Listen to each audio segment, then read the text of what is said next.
Hello everyone, how are you today? Trust you are good. Alright, let's quickly talk about financial literacy. And then when we talk about financial literacy, let's put in perspective the issue of bank license withdrawal in Nigeria.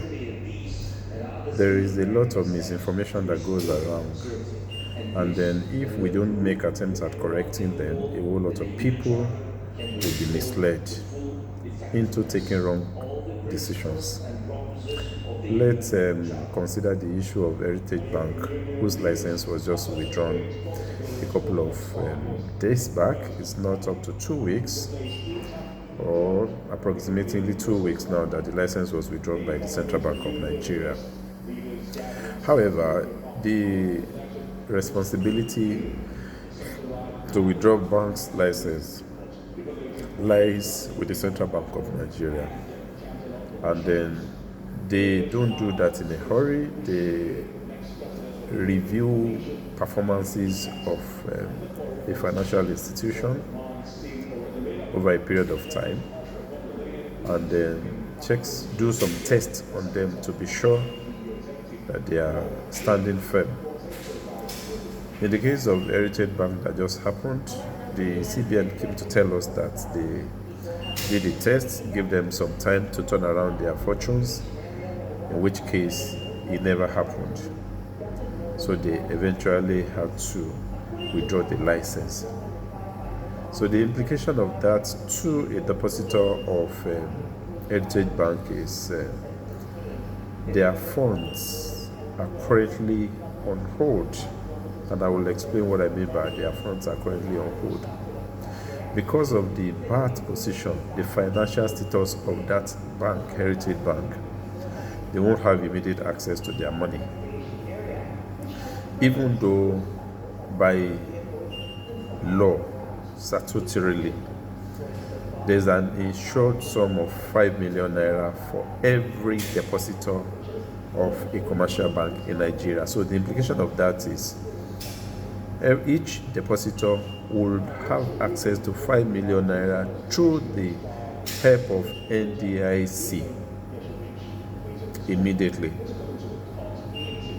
And then for those who have more than 5 million naira, they would have to wait until the asset of the bank is recovered through sales. They would sell a good number of them for them to be able to get money in return for depositors.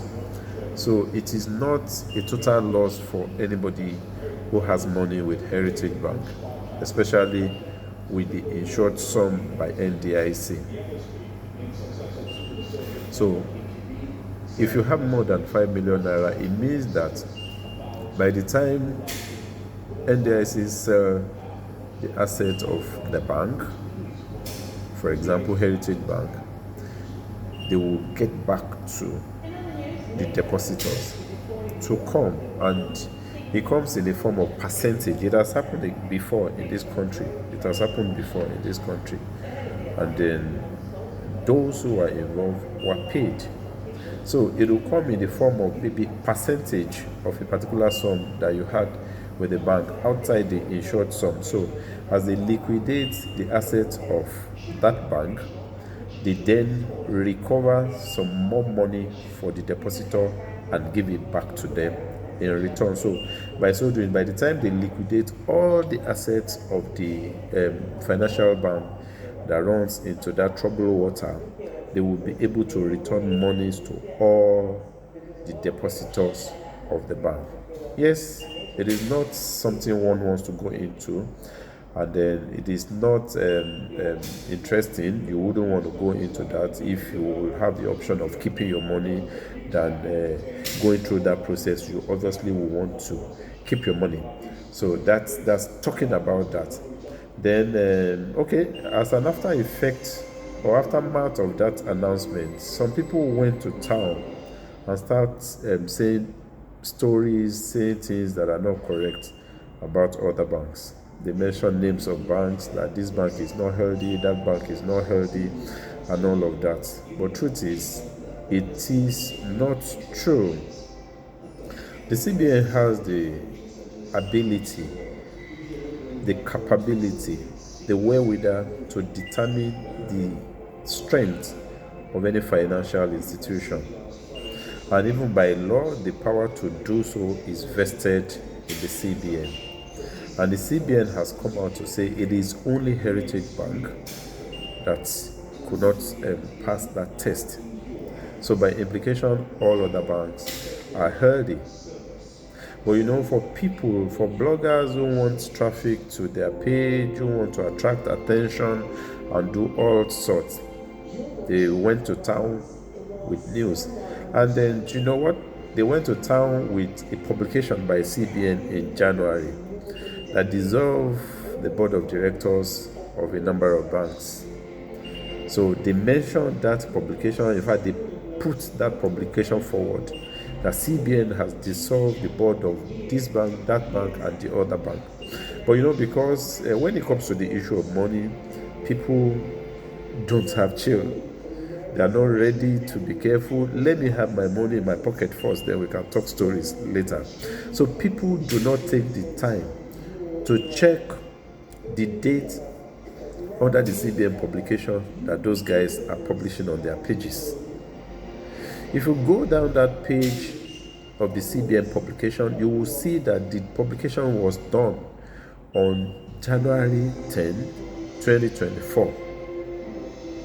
But again, because of coincidence of time, the announcement, if I'm not making mistakes now, the announcement for the withdrawal of Heritage license was also done on June 10.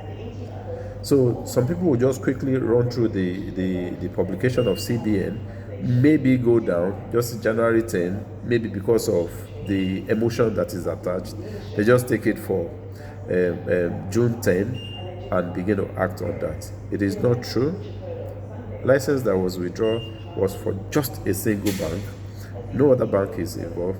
And even CBN came out again to say that all other banks are in good health. So people, don't make the mistakes of rushing to pick your money and then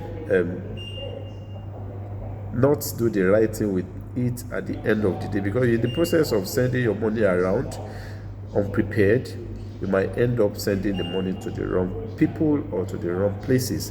So it is important we get informed. It is important we know some of these things. So I just feel like sharing with us. Feel free to also share this message. Pass a comment. We can exchange ideas and exchange views. But more importantly, share it and let somebody else get the information that it is just one bank that was involved, that was affected by that license withdrawal. And don't allow anybody to put panic on your mind and make you do what you are not supposed to do. So once again, thank you for your time. Thank you for the audience. Don't forget to comment and share this message. Thank you and God bless you.